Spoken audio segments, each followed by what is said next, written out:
Halo guys, assalamualaikum, selamat datang kembali di NN Top 11 Channel. Apa kabar semuanya? Semoga teman-teman selalu sehat dimanapun berada. Hari ini saya akan membahas bagaimana cara menghemat token.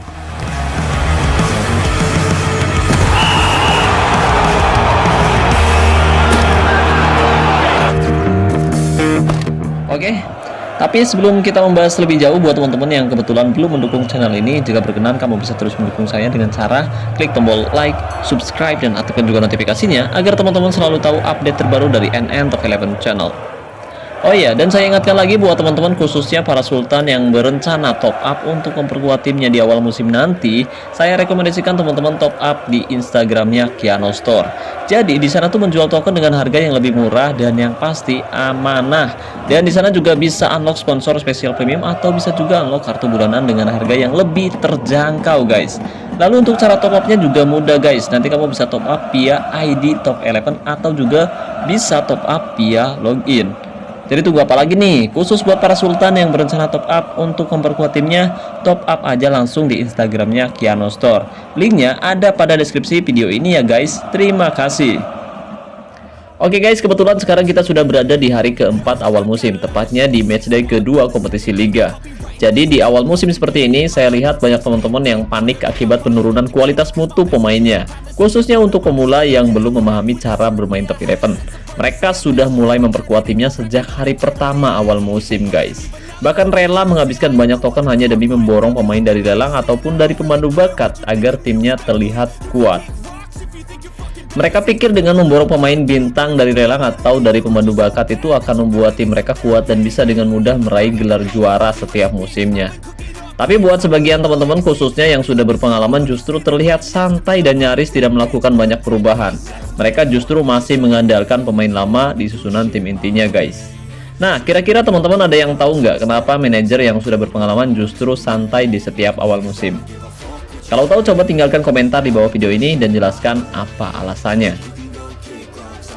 Oke, jadi hari ini saya akan berbagi pengalaman bagaimana cara saya bisa terus bersaing untuk memperebutkan gelar juara tanpa harus mengeluarkan banyak token setiap musimnya. Oke, langsung saja guys. Mungkin ada sebagian teman-teman yang bilang, bacot lo bang, token aja lo dikit mau ngasih saran ke orang lain. Oke. Saya rasa Anda yang bilang seperti itu baru pertama kali nonton video saya, guys. Padahal tiap musimnya nih token saya habis hanya untuk ganti-ganti nama pemain dan juga nama tim saja, guys. Bukan untuk memborong pemain dari lelang maupun dari pemandu bakat di setiap musimnya, guys. Bukan.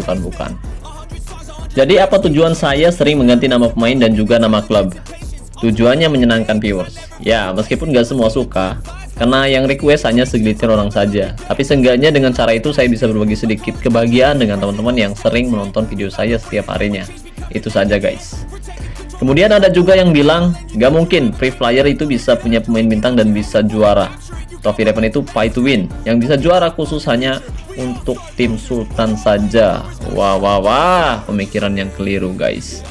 Mohon maaf nih guys, bukannya saya membela Top 11 atau gimana, bukan. Game Top 11 itu unik. Jadi jika kamu merasa dengan cara pay tim kamu bisa win, coba aja perkuat tim kamu sesuai dengan gaya kepelatihan dan pemikiran kamu. Buat tim kamu sebesar dan sekuat mungkin setiap musimnya. Beli apapun yang menurut kamu bisa membawa tim kamu meraih gelar juara. Jangan lupa kalau mau top up nanti di Kiano Store ya. Tapi nanti ketika kamu gagal, kamu jangan kecewa, karena itulah sepak bola. Menang dan kalah udah biasa, tinggal gimana kamu bisa menyikapinya, mau lanjut atau menyerah begitu saja. Karena di Top 11 semakin besar tim kamu, semakin sulit lawan kamu. Oke, jadi untuk teman-teman khususnya Free Flyer seperti saya, saran saya kamu harus bergabung dengan asosiasi. Pastikan kamu memiliki anggota asosiasi yang aktif dan kompak dengan poin pengganda kali 3. Dengan bergabung menjadi anggota asosiasi, kamu akan mendapatkan hadiah token gratis setiap pekannya. Apalagi jika tim asosiasi kamu sudah di divisi tertinggi, kamu akan mendapatkan banyak token gratis setiap musimnya guys. Atau jika kamu mau sabar, kamu bisa mendapatkan token ratusan atau bahkan ribuan token gratis di menu toko dengan cara menyelesaikan tugas yang diberikan, seperti menginstal aplikasi, main game, dan mengisi survei. Jika kamu berhasil menyelesaikan semua tugas yang diberikan, kamu akan mendapatkan token sesuai dengan tugas yang kamu kerjakan. Dan yang terakhir, manfaatkan tiket undian mania. Ya, dengan memanfaatkan tiket gratis, jika hoki kita bisa mendapatkan puluhan, ratusan atau bahkan ribuan token gratis dari event undian mania setiap musimnya. Tapi saya ingatkan lagi, kita tidak boleh berharap lebih dari event ini guys, karena tidak semua akun bisa hoki mendapatkan banyak token dari undian mania. Oke, jadi saya tidak menyalahkan player yang sering top up untuk memperkuat timnya. Saya mengapresiasi mereka karena mereka rela merogoh kocek dalam-dalam hanya untuk membawa timnya meraih gelar juara. Dan saya juga mengapresiasi free player yang mau sabar mendampingi timnya, mengumpulkan booster kondisi tiap hari, apalagi sampai meraih gelar juara tanpa banyak modal yang dikeluarkan setiap musimnya guys. Saya apresiasi kalian semua, dan untuk pilihan ada pada teman-teman semua. Terserah mau mengikuti cara saya atau bermain dengan cara Anda tersendiri, cara Anda sendiri juga tidak apa-apa guys. Jadi musim ini saya belum membeli pemain sama sekali, dan saya masih mengandalkan pemain-pemain lama di susunan tim inti. Misalkan teman-teman gak percaya, ini bukti pemasukan dan juga pengeluaran tim saya di awal musim ini guys. Dan di sini saya hanya menjual satu pemain saja di awal musim karena slot penuh ketika saya akan menandatangani kontrak pemain muda dari akademi remaja. Sedangkan untuk pengeluaran kita lihat di sini masih belum ada transfer masuk sama sekali guys. Pengeluarannya masih nol di awal musim ini. Oke, jadi hal pertama agar kita tidak mengeluarkan banyak token yaitu dengan cara merekrut pemain dari akademi remaja. Rekrut pemain yang sebelumnya kamu cari. Utamakan merekrut pemain di posisi tersebut guys. Contoh, musim lalu saya mencari pemain di posisi DC atau back tengah. Jadi musim ini saya akan merekrut pemain di posisi DC. Nah, jika token teman-teman terbatas, slot kedua, 3 atau 4 pilih pemain dengan harga yang murah atau rekrut pemain yang gratis saja guys. Setelah pemain yang kamu rekrut di akademi remaja sudah masuk ke susunan tim inti, di musim selanjutnya kamu bisa melatihnya lagi secara individu agar hasilnya bisa jauh lebih bagus dibandingkan dengan pemain biasa yang kamu punya. Nah, buat yang bertanya, Bang, gimana mau melatih lagi? Orang buat sehari-hari aja saya nggak punya banyak booster kondisi. Oke, jadi untuk mengumpulkan booster kondisi setiap hari, dulu saya pernah membahasnya. Buat teman-teman yang belum tahu, coba cari video saya dengan judul cara melatih pemain agar tidak mudah lelah. Jadi di sana saya membahas banyak hal yang mungkin bisa bermanfaat untuk teman-teman semua, khususnya untuk pemula. Jadi keuntungan merekrut pemain dari akademi remaja yaitu yang pertama, kita bisa mendapatkan pemain muda bertalenta tanpa harus bersaing dengan manajer lainnya. Yang kedua, harganya tidak terlalu mahal jika dibandingkan dengan pemain yang dibeli dari lelang atau dari pemandu bakat. Karena untuk mendapatkan pemain muda kita harus bersaing dengan manajer lainnya yang punya banyak token untuk mendapatkan pemain tersebut guys. Yang ketiga, bisa menghemat keuangan klub. Ya, dengan merekrut pemain dari akademi remaja, kita tidak harus menggelontorkan uang untuk memiliki pemain tersebut. Uang yang seharusnya dipergunakan untuk membeli pemain bisa dialokasikan untuk membangun fasilitas di menu gelanggang. Selanjutnya, jika teman-teman berencana untuk membeli pemain dari lelang atau dari pemandu bakat, saran saya kamu tidak perlu memborongnya. Cukup beli beberapa pemain yang dibutuhkan saja. Contoh, musim ini saya butuh satu bek kanan karena performanya tidak cukup bagus di awal musim ini. Jadi karena tidak ada opsi lain di bangku cadangan, terpaksa saya harus mendatangkan pemain baru dari lelang. Itu pun harus disesuaikan dengan budget keuangan tim kita guys. Contoh, hari ini saya akan mendatangkan pemain di posisi DL atau DR. Jadi saya akan fokus mencari pemain di posisi tersebut. Misalkan teman-teman melihat pemain yang dirasa bagus pun, saran saya kamu jangan mudah tergiur. Fokus pada tujuan utama, cari pemain bagus dengan harga yang lebih murah dari penawar lainnya. Alasan kita tidak perlu membayar mahal hanya untuk mendapatkan pemain dari lelang, khususnya pemain yang dibeli langsung jadi pemain bintang, usai pemain bintang 5 seperti itu guys. Alasannya yaitu karena biasanya saya akan menjual pemain tersebut di akhir musim, jadi mereka hanya akan bertahan semusim saja membela tim saya guys. Oke, misalkan kita tidak mendapatkan pemain incaran pun hari ini, nggak apa-apa guys, kita bisa coba mencarinya di lain waktu. Jangan terburu-buru untuk bisa mendapatkan pemain baru.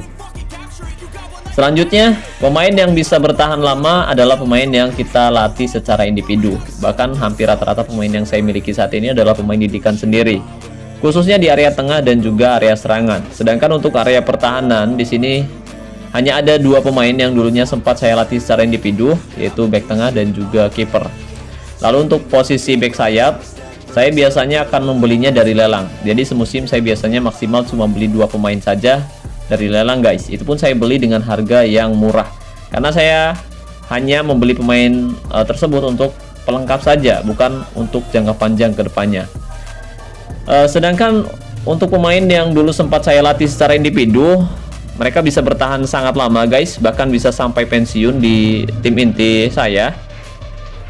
Contoh, ini adalah pemain yang dulu saya rekrut dari akademi remaja, kemudian saya melatihnya lagi secara individu di usianya yang masih sangat muda.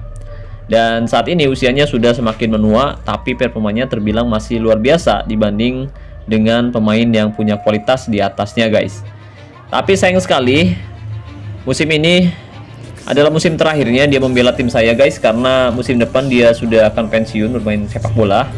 Dia akan gantung sepatu di usianya yang ke-35 tahun, dan dia akan menjadi legenda tim saya dengan ratusan gol serta asisnya. Dan dia sudah membantu tim saya meraih banyak gelar juara sejauh ini guys. Jika di total dia sudah bermain sebanyak 414 pertandingan di liga. Itu berarti dia sudah bertahan lebih dari setahun di dunia nyata. Ya pokoknya di waktu nyata lah membela tim saya guys. Dan dalam waktu setahun saya nyaris tidak membeli pemain lagi di posisi tersebut guys. Pemain kedua yang sudah bertahan sangat lama yaitu Al-Fatih, usianya saat ini 31 tahun. Dia adalah penyerang tertajam yang pernah saya miliki. Total dia sudah mengemas 612 gol dari 332 pertandingan di liga, 199 gol dari 147 pertandingan di Liga Champion, dan mencetak 175 gol dari 122 pertandingan di kompetisi cup. Atau jika di total dia sudah mengemas 986 gol di semua kompetisi sejauh ini. Di usianya yang sudah menua, performanya sudah mulai menurun. Itu alasan kenapa saya segera mencari penggantinya, yaitu Mbappe, yang sudah saya siapkan jauh-jauh hari sebelum Al-Fatih pensiun dari tim inti. Ya, beruntung Mbappe bisa sama tajamnya seperti ketika Al-Fatih masih muda. Jadi di awal musim ini saya hanya butuh beberapa pemain saja untuk menjadi pelengkap di lini pertahanan tim saya guys, karena musim ini saya tidak memiliki banyak opsi pemain di sektor pertahanan, terutama di posisi back tengah dan juga back sayap. Jadi terpaksa saya harus membeli beberapa pemain yang saya butuhkan. Oke, jadi mungkin itu saja yang bisa saya bahas kali ini. Bagaimana cara saya menghemat token. Terima kasih banyak buat teman-teman yang sudah menonton video ini sampai selesai. Semoga pembahasannya bermanfaat. Terima kasih juga untuk membership NN Top 11. Terima kasih untuk Mastership NN Top 11 yaitu Kianosor. Dan saya ucapkan terima kasih banyak buat teman-teman yang selalu mendukung dan mendoakan saya sejauh ini. Wassalamualaikum warahmatullahi wabarakatuh. Salam olahraga, salam Top 11 Indonesia.